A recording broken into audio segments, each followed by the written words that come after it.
You point at a cup. You say cup.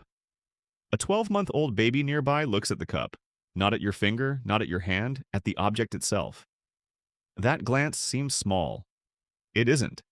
It's one of the rarest reflexes in the animal kingdom, and for most of human history, nobody knew why humans alone could do it. Here's the disruption.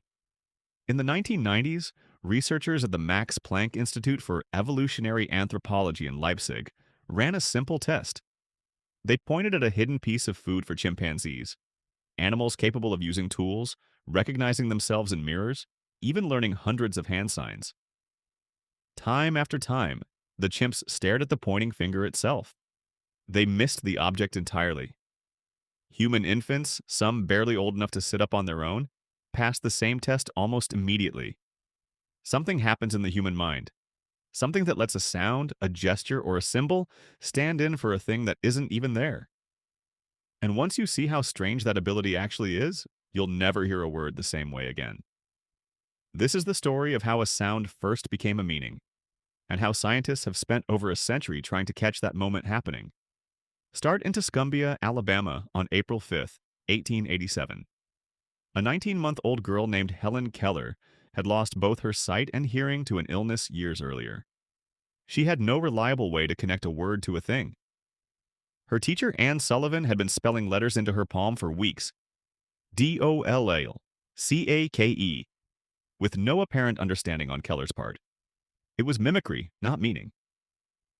Then, that afternoon, Sullivan pumped cool water over one of Keller's hands while spelling waiter into the other. Keller later described the moment as something breaking open in her mind. The realization that the pattern of taps had a name and that everything she now understood had a name. Within hours, she reportedly learned dozens of new words. Within her lifetime, she'd learned several languages and write a dozen books. One sensory pairing, repeated at the right instant, appears to have flipped a switch that had been sitting dormant her entire life. But Keller already had a human brain built for this. The deeper question is whether that switch is something you're born with, or something that has to be taught from the outside, even in other species. That's where a bonobo named Kanzi comes in.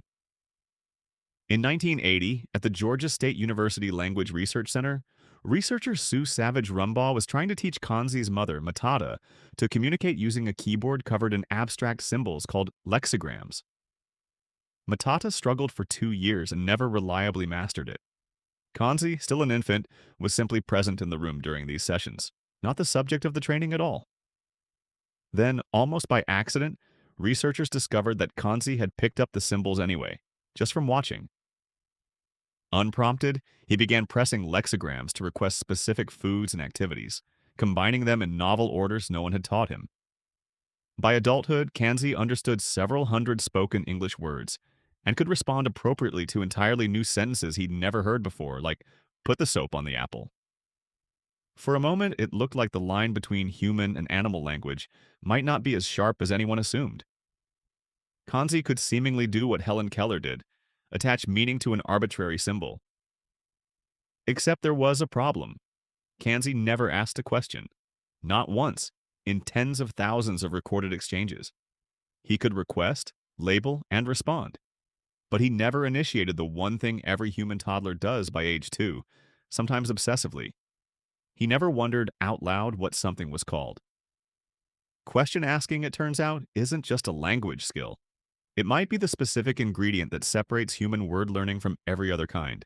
To understand where that ingredient comes from, researcher Michael Tomasello at the Max Planck Institute spent decades studying something he called joint attention, the ability of two minds to lock onto the same object, and both know the other is looking at it too.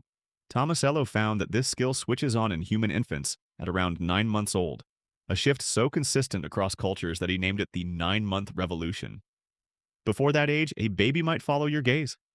After it, the baby starts checking back, glancing at your face, then the object, then your face again, confirming that you're both thinking about the same thing. That three-way link between you, the baby, and the object is the exact structure a word needs to mean anything at all. But knowing the structure exists is different from watching it build, word by word, in real time. For that, you need someone willing to record almost everything. In 2005, an MIT Media Lab researcher named Deb Roy installed 11 microphones and 14 video cameras into every room of his own house. For the first 3 years of his son's life, the system captured nearly everything, an estimated 250,000 hours of audio and video, later known as the Speechome Project. Roy wasn't trying to raise a case study, he was trying to catch the birth of a word. By running speech recognition software across the entire archive, Roy's team could trace a single word, like water, backward through time.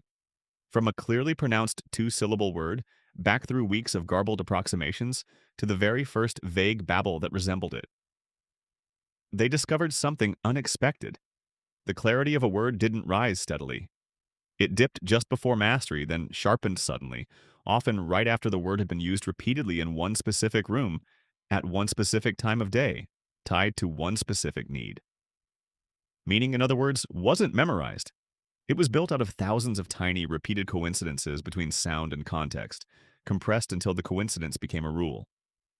That's a satisfying answer, but it raises a darker question. If meaning is built from exposure, if it has to be assembled piece by piece during a specific window of childhood, what happens if that window closes before the pieces arrive? In November 1970, authorities in Los Angeles discovered a 13-year-old girl who had been kept in near total isolation for most of her life, with almost no exposure to spoken language. Researchers referred to her by the pseudonym Jeannie. Linguists, including Susan Curtis at UCLA, spent years working with her afterward, hoping to test something no ethical experiment ever could. Could a human still acquire full language after childhood, if taught intensively from scratch? Jeannie learned words. Within a few years, she had a vocabulary of several hundred, and she could name objects, colors, and people without hesitation. But her grammar never developed the way a young child's does. She could say Jeannie full stomach, but rarely produced the connecting structure, the tenses, the word order, the invisible rules that let those words form a rule-governed sentence.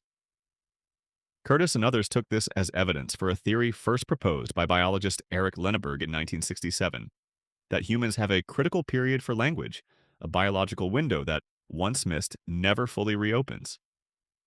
So the meaning of a word isn't just a fact you learn. It's a structure your brain has to be actively under construction to receive. Built from joint attention, repeated exposure, and timing so precise that missing it by a few years can change what's neurologically possible for the rest of a life. Which brings the story back to that 12-month-old, glancing at the cup instead of your finger. That glance is the whole mechanism, compressed into a single second.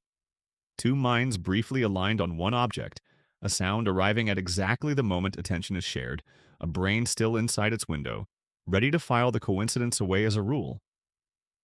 It happened to you too once, thousands of times, in rooms you don't remember, pointed at objects you can no longer name the first instance of. You have no memory of the moment milk stopped being a sound and became a fact about the world. Somewhere before the age of 3, for you, it just happened. And every word you've used since, every thought you formed in language was built on top of that first invisible click.